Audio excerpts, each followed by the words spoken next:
আসসালামু আলাইকুম। এই ভিডিওতে আমরা 18 নম্বর সমস্যার সমাধান করব। তো আমাদের প্রশ্ন আছে যে উপবৃত্তে অবস্থিত কোনো নির্দিষ্ট বিন্দুর উপর একটি স্পর্শক আঁকো। মানে 16 নম্বর আমরা যে ভিডিওটা আছে ওইটার আলোকে উপবৃত্তটা এঁকে ফেলবো। আঁকার পর এবার কাজ হচ্ছে যে উপবৃত্তের যে কোনো জায়গায় আমরা ধরলাম যে এখানে একটা বিন্দু নিলাম, বিন্দুটার নাম দিলাম হচ্ছে ই বিন্দু। 16 নম্বর ভিডিওর আলোকে আমরা উপবৃত্তটা এঁকে ফেলবো, ইলিপসটা এঁকে ফেলবো। আঁকার পরে যে কোনো জায়গায় একটা বিন্দু নিয়ে নিলাম, উপবৃত্তের উপরে যে কোনো একটা জায়গায়, উপরে বলতে উপবৃত্তের যে দাগটা আছে ওই দাগটার উপরে একটা বিন্দু নিয়ে নেব, ই বিন্দু। এবার আমাদের আগে যে বের করা ছিল যে ইয়েগুলা F1 F2 এগুলোকে যোগ করব। F1 থেকে ই পর্যন্ত যোগ করলাম, আবার F2 থেকেও ই পর্যন্ত যোগ করলাম।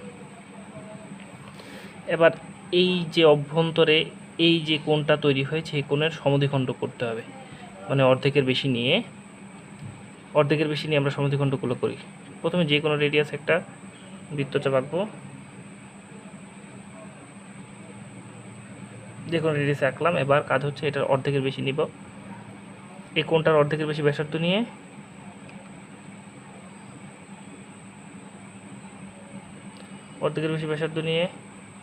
এখানে একটা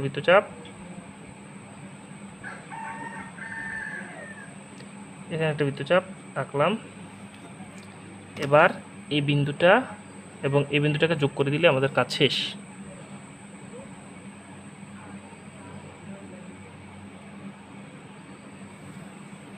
আমাদের কাজ হয়ে গেছে। আমাদের কাঙ্ক্ষিত টেনজেন্ট হচ্ছে, এইগুলোর নাম দিতে, এটা হচ্ছে জি, এটা হচ্ছে এইচ। কাঙ্ক্ষিত টেনজেন্টটা হচ্ছে এক্স ওয়াই।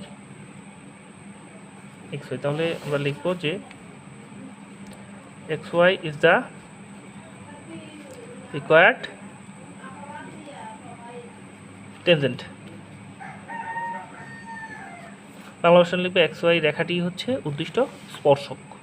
আশা করি বুঝতে পেরেছ। আর 16 নম্বর ভিডিওটা ওইটাকে ভালোভাবে বুঝতে হবে, না বুঝলে তোমরা এটা করতে পারবে না। 16 নম্বর ভিডিওর আলোকে আমরা ইলিপসটা আঁকলাম, উপবৃত্তটা আঁকার পরে বাকি কাজটা করলাম। আর F1 F2টা হচ্ছে মূলত ও এ এর সমান করে সিতে বসিয়ে এটা কাটলাম, এটা হচ্ছে F1 F2। আশা করি বুঝতে পেরেছ। ধন্যবাদ সবাইকে।